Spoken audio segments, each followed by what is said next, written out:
স্বাগতম জনাইছো Dipalifestyle আৰু স্কিন কেয়াৰ মোৰ চেনেলটিলে আৰু আজিও আপোনালোকৰ মাজলৈ এটি নতুন ভিডিঅ' লৈ পেলাই আহিছো আৰু ভিডিঅ'টো হৈছে আজি স্কিনৰ ওপৰত নহয় আজি মই লৈ আহিছো নেইলৰ ওপৰত আমি কেনেদৰে ঘৰতে অতি কম সময়তে আৰু সহজতে এটা পেডিকিউৰ টিপস মই আপোনালোকৰ মাজলৈ লৈ আহিছো যাতে আপোনালোকেও ঘৰতে এই টিপসটো নিজে কৰি চাব পাৰে আৰু ইয়াৰ পৰা মই বহুতো ভাল এটা ফল লাভ কৰিছো যেহেতু মানুহৰ স্কিনৰ লগতে নখপুৰৰ যত্ন লোৱাটো অতিকে প্ৰয়োজন যেহেতু নখপুৰত কি হয় আমি গৈ থাকো খুসকাহি যাওতে বা কৰবাত খালি ভৰিয়েও যাবলগীয়া হয় সেয়ে নখবিলাকত কিছুমান বীজাণু সোমাই থাকে বা মাটি বা বালি সোমাই থাকে কিন্তু হেবোৰ আমি ভৰিখন ঘহিলে বা গাটো পৰিষ্কাৰ কৰিলে বা পানীকণ ঢালিলে সাফা হৈ নাযায় তাৰ ভিতৰ থকা বীজাণুবোৰ আমি উলিয়াবলৈ কি কৰিব লাগিব আমি এই সিস্টেমটো প্ৰয়োগ কৰিব লাগিব আজি হেহে মই ঘৰতে কেইটামান ঘৰুৱাহি বস্তু লৈ পেলাই কেনেদৰে এই পেডিকিউৰটো কৰিলো আপোনালোকে চাবচোন আৰু ভিডিঅ'টো ভাল পালে আগৰ কোৱাৰদৰে কৈছো লাইক কমেন্ট সাবস্ক্ৰাইব কৰি দিব আৰু মোৰ চেনেলত নতুনকৈ অহা বন্ধুসকলে নটিফিকেশন অল কৰিব যাতে মই দিয়া ভিডিঅ'টোৰ প্ৰথম নটিফিকেশন আপোনাৰ তালে যায় তেন্তে আহক ভিডিঅ'টো ষ্টাৰ্ট কৰো এতিয়া মই এয়া মৌ লৈ লৈছো এতিয়া মই মৌখিনি দি পেলাই মোৰ ভৰি দুখন মাসাজ কৰি লম মৌয়ে আমাৰ শুকাই যোৱা ছালখন নিমজ কৰি তোলে সতেজ কৰি তোলে আৰু কোহবোৰ খুলখুৱায় সেই কাৰণে আমি কি কৰিম ভৰিখন পেডিকিউৰ কৰাৰ আগতে আমি এই মৌখিনিৰ সৈতে মাসাজ কৰি লম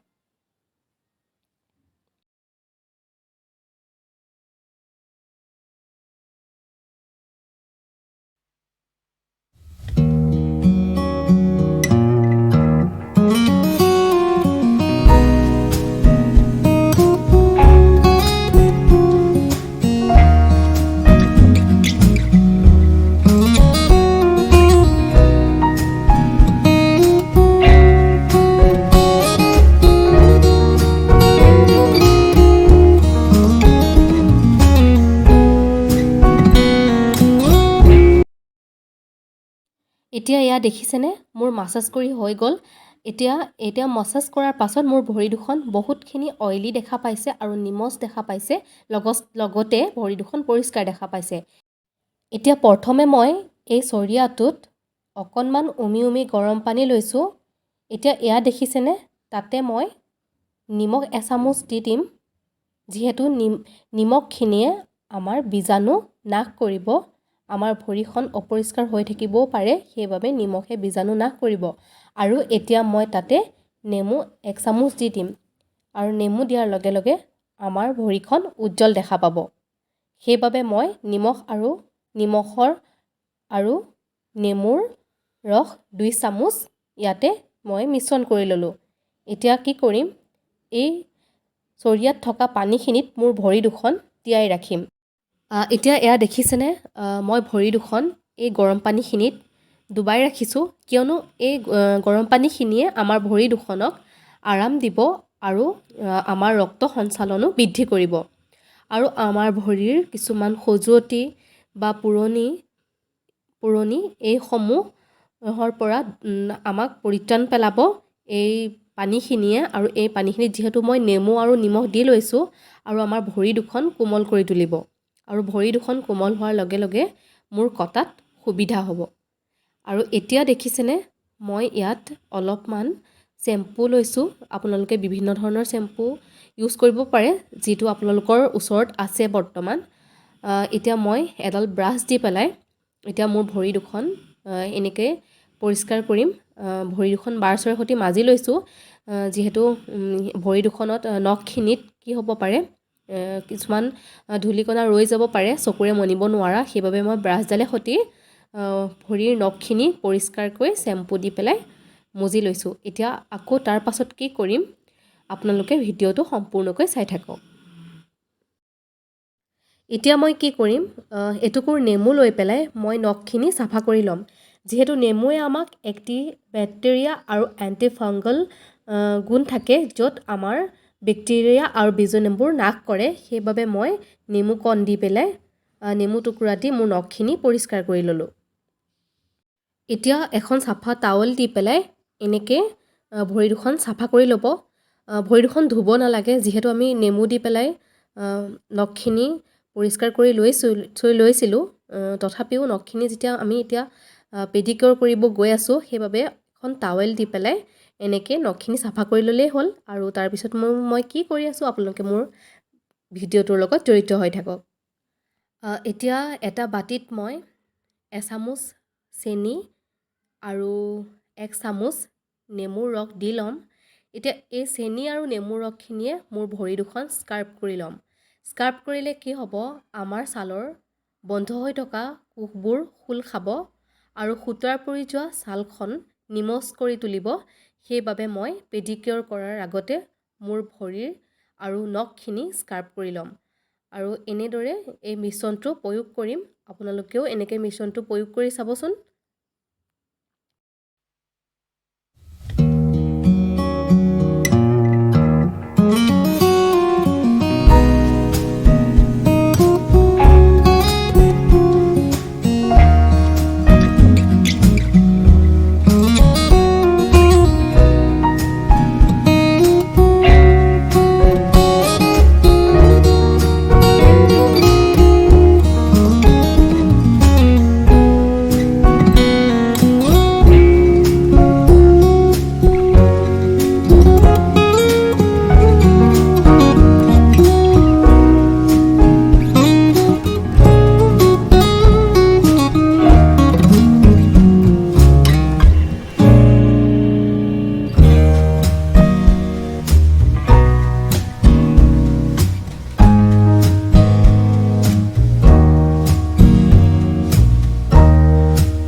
পৰা হৈ গ'ল